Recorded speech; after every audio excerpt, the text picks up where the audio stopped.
Kita membicarakan korup. Angkanya gila. Dan memang negeri ini kaya raya. Lah orang 2023 sampai 2018 sampai 2023 itu 1 kuadriliun. Jadi kalau saya katakan angkanya seperti itu nolnya, saya mungkin bukan berlebih. Lalu saya keluar air mata ketika Presiden Prabowo mengatakan, kalau orang marah, tapi saya keluar air mata gitu. Ketika beliau mengatakan, udahlah, yang korup-korup datang malam-malam bisik-bisik, lu setor aja deh, berapa? Dia bicara begitu bukan? Pernah begitu bukan? Kalau salah saya koreksi, Bang Karni. Air mata saya jatuh, Pak. Kenapa jatuh? 21 Oktober 2012 di markas besar TNI. Kenapa saya lakukan itu? Setelah itu digerakkan, diteken Jokowi. 5 jenderal sidang saya. Ini Mabes TNI. Kenapa kamu bikin gerakan ini? Kan gak ada dalam rundown. Pak, TNI tulang bangsa. Tulang bangsa. Kalau TNI-nya benar dan merah putih, Anda berantas itu semua, beres. Karena dominan warga kita itu mengerti hati nuraninya, mengerti rezeki berbeda. Dan mereka tidak ada yang ngamuk-ngamuk. Sehari sebelum Ramadan, Bang, saya berjalan, anak saya saksinya ada di sini. Seorang pemulung, kaku di bahan angkutannya. Kaku, belum sarapan. Bahwa hari ini mencari 10.000 perak itu susah. Bapak dan Ibu, susah. Sementara ada dajjal, Pak. Saya enggak mengatakan mereka manusia lagi. 1.000 kuadrilun dalam 5 tahun. Makanya supaya bangsa saya tidak tergerus auranya. Negatif terus. Saya lakukan itu. Sayang, begitu kawan saya duduk presiden, lupa akan pertobatan nasional. Dan kejokowian juga saya declare kala itu 15 Februari 2015. Setelah saya ketemu waktu itu ADC Pak Sigit sama Pak Tony Udara sekarang. Jatah waktu 20 menit, saya 55 menit. Iya kan, karena ada acara presiden lain. Saya dibully. Nah coba kalau dalam Pak Jokowi 10 tahun kita nggak membicarakan korupsi. Tidak. Saudara bisa mengatakan beroron lebih parah. Saya rasa di mana kita bicara aura positif itu ada, alam mendukung itu. Selain tatanan hukum dijalankan. Hari ini apa yang terjadi? Rusak generasi. Datang pejabat baru, anak SD harus belajar matematik. Hari ini di tingkat SD itu yang gembiraan tiada lagi. Lagu di sini senang, di sana senang, di mana-mana hatiku senang, hilang. Kesedihan, kemarahan, kegalauan. Ketika Bang Faisal Basri meninggal, saya coba verifikasi. Perjalanannya ke Medan. Oke? Telat makan duren. Mobil nggak pakai AC, ada angin. Pulang ke rumah besok malam, panas tinggi, dibawa anak perempuannya ke rumah sakit. Harus diketeter. Cek darah, gula sangat tinggi. Direncanakan jam 8 operasi, subuh wafat. Saya perhatikan wajahnya. Semua kita yang membicarakan korup. Kayak saya seperti negara nggak mampu menembus Nazarudin, kan waktu itu saya Skype Nazarudin. Semua kita, termasuk beliau Pak Said Didu, saya perhatikan. Dia pahlawan untuk kasus PIK. Ketika kita memproses, memverifikasi itu, kita dengan marah. Saya pun sekarang kalau ingat angkanya itu kan marah gitu. Marah adalah aura negatif, Pak. Sementara yang maling, yang korup, mereka auranya positif. Why? Sticknya aja tomahawk. Hotelnya kalau ada bintang 7, bintang 7. Ya, kita. Waktu saya Nazarudin pulang jalan kaki, Pak. Hah? Di rumah bagaimana? Besok makan apa? Anak bagaimana kuliah? Kan begitu. Makin tenggelam. Seluruh yang disampaikan seorang almarhum Faisal Basri, Al-Fatihah untuk almarhum di Ramadan yang berkah. Ya. Kebenaran. Coba cek, ada nggak kesalahan yang disampaikan Faisal Basri? Semua kebenaran. Tapi beliau dalam kondisi berpulang dalam marah terhadap bangsanya. Marah kepada pemimpinnya. Dan marah aura negatif. Nah, sementara kata Tuhan yang saya percayai, doa diterima oleh insan yang hatinya bersih.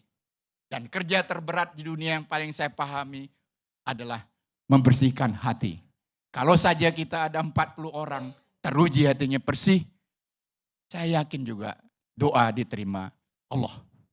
Persoalan sekarang, kenapa saya katakan kita rugi yang lebih dahsyat dari angka yang real, yang intangible tadi, quintillion tadi, 18 angka, tambah lagi 1000. Itulah kerugian dahsyat hari ini. Saya hakul yakin Prabowo seorang tentara, dan bukan tentara yang ada darah kenil, ya kan? Melalui kesempatan di ELC ini saya juga menantang beliau dan juga meyakini beliau kalau ia komit terhadap pemberantasan korupsi karena dia juga merasakan sakit yang kita rasakan, bagaimana dicurangi, bagaimana rakyatnya hidup susah. Namun perjalanan memimpin ini baru berapa hari, Bang? Iya, kita sudah sampai hari ini, tinggal seperti tadi saya katakan, ibarat analogi saya gubernur di DKI, yang kita lihat hanya kan gubernur. Yang di bawah terindikasi pesta, belum lagi birokrasi yang berkarat gitu. Sudah sejak lama kok yang namanya orang-orang biasa di pemerintahan itu sebelum pulang tumbler gede-gede isi dulu aqua, itu korupsi tidak? Kan sebetulnya yang mau dihemat Pak PS itu kan hal-hal demikian. Terus beli alat tulis, ya kan? Angkanya triliun-triliun. Emang beli pulpen, beli kertas segala macam. Jadi kalau ada orang yang tidak optimis terhadap PS, saya rasa itu kalimat yang too beginning gitu. Ya, halo teman-teman, selamat datang lagi di channel ini, channel NES 2045 yang membahas seputar politik, pendidikan, hingga budaya. Ya, tadi kita mendengarkan penyampaian dari Pak Iwan Piliang, ya tentu ya masalah kasus-kasus yang terjadi, ya ada mengenai korupsi lah, macam-macam ya sebetulnya kasus-kasus di Indonesia. Saya rasa setiap hari muncul aja kasus ya, ada aja kasus. Kasus A belum selesai, kasus B muncul lagi. Kasus AB belum selesai, kasus C muncul lagi. Jadi kita melihat jangan-jangan ini hanya pengalian isu saja. Kan banyak pemikiran-pemikiran yang saya lihat di komentar-komentar pada video-video yang saya upload gitu ya. Udahlah itu hanya pengalian isu saja, hanya pengalian ini, itu dan lain-lain. Apakah itu benar? Apakah sama seperti pernah ada disampaikan oleh di Metro TV itu pertanyaannya, orang lama ditangkap dan akan digantikan dengan orang-orang baru untuk melakukan operasi yang sama. Ya, ini ada juga tuh pertanyaan-pertanyaan yang sering saya dengarkan gitu ya. Tapi saya nggak terlalu jauh ke sana lah teman-teman ya. Ini kalau kita melihat memang bagaimana kekonsistenan Presiden Prabowo Subianto ya, mulai juga terlihat, sudah banyak terlihat lah ya, bukan hanya mulai saja tapi sudah banyak terlihat ketika beliau sudah menjabat sebagai presiden ya, dengan mungkin ambisi beliau kan sangat kuat sekali untuk memberantas korupsi, dan kita lihat hasilnya setengah tahun ini menjabat sudah beberapa kasus tindak pidana korupsi yang terungkap ya, yang dibongkar. Ini pencapaian yang sangat luar biasa loh ya.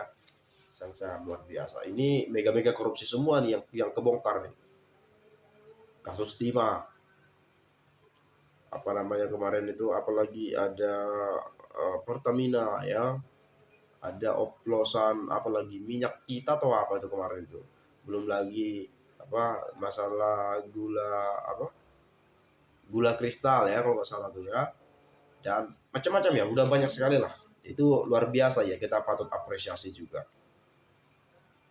Nah, tapi saya nggak terlalu panjang lebar lah ke sana ya. Mungkin Anda teman-teman juga sudah mengerti dan sudah tahu ya. Dan saya lebih cenderung melihat dan menyampaikan penilaian dari teman-teman kita terkait hal ini. Seperti apa respon ya dari teman-teman kita. Semoga Pak Prabowo terketuk hatinya, jadilah presiden yang mencintai rakyat. Salah satu caranya hukum mati koruptor. Ini hukum mati koruptor ini saya setuju juga nih, tapi itu kan tidak memungkinkan itu dilakukan di Indonesia teman-teman ya. Dan mungkin nggak menjamin juga hukuman itu ya membuat efek jerah juga, belum jadi jaminan juga sebetulnya, tapi mungkin potensinya besar gitu ya, tapi nggak jadi jaminan juga sebetulnya. Nah, oke, lalu kemudian kita berharap Bapak Prabowo serius untuk memberantas korupsi, bukan hanya omong-omong seperti DPR, saling unjuk gigi tapi tidak menggigit. Ingat Pak Prabowo, saya berharap dana desa perlu diaudit kembali. Saya yakin 90% kepala desa korupsi dan ini banyak instansi yang terlibat. Bismillah, tinggal menunggu keadilan alam yang berjalan dan berbicara. Semoga rakyat Indonesia dijauhkan dari orang-orang zalim.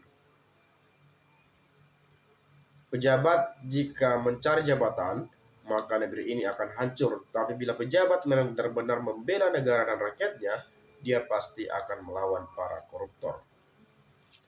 Inilah momennya Pak Prabowo membuktikan ucapannya atau kepercayaan rakyat Indonesia hilang. Kami yakin 100% Pak Prabowo tidak mampu memberantas rampok di negeri ini. Itulah teman-teman. Kami yakin 100%, 1000% ya, Pak Prabowo tidak mampu. Kita langsung ngejudge gitu ya. Harusnya kita dukung juga sebetulnya, harusnya kita support bagaimana Presiden Pak Prabowo mampu dalam menangani kasus korupsi ini semuanya gitu ya, memberantas sampai ke akar-akarnya gitu ya, sampai ke pucuk-pucuknya gitu ya, dan segala macamnya gitu. Kita support juga, kita dukung juga, dan sebetulnya ya udah terbukti juga ini semuanya gitu ya, belum semuanya sih, tapi udah banyak yang terbongkar kasus-kasus korupsi, dan itu baru setengah tahun loh. Ini kan masih proses tahun, 2 tahun, 3 tahun, kan masih panjang perjalanan teman-teman, gak mungkin langsung bisa seinstan itu juga gitu ya. Jadi kita juga harus fair juga di sini ya, meskipun kadang-kadang kita mengkritik beliau sebagai presiden, ya tapi kadang-kadang kita juga melihat, oh ini bagus nih, kita support juga ya, kita dukung juga. Jadi ya kita kalau melihat situasi ya jangan hanya sisi negatifnya saja, makanya jangan tergesa-gesa, perlahan-lahan namun pasti gitu ya. Oke, kemudian Pak Prabowo sudah jadi presiden, ayo dong Pak gerak cepat berantas korupsi, jangan nengok kanan nengok kiri. Pandangilah ke depan, rakyat banyak yang menjerit dalam hatinya. Gak semudah itu teman-teman ya. Makanya kita butuh waktu juga. Kita lihat keberanian Prabowo dalam berantas korupsi negeri tercinta ini. Tolonglah Pak Prabowo pikirkan bangsa kita. Untuk apa lagi Pak kita hidup tapi negara kita semakin bobrok korupsinya. Hidup tidak lama Pak. Berbuatlah yang terbaik untuk negeri kita. Sekarang lagunya diganti jadi di sini omon, di sana omon, di mana-mana omong kosong. Pemimpin tertinggi di Indonesia adalah Presiden RI. Jika buat salah, pemimpin rakyat akan merasakan dampaknya.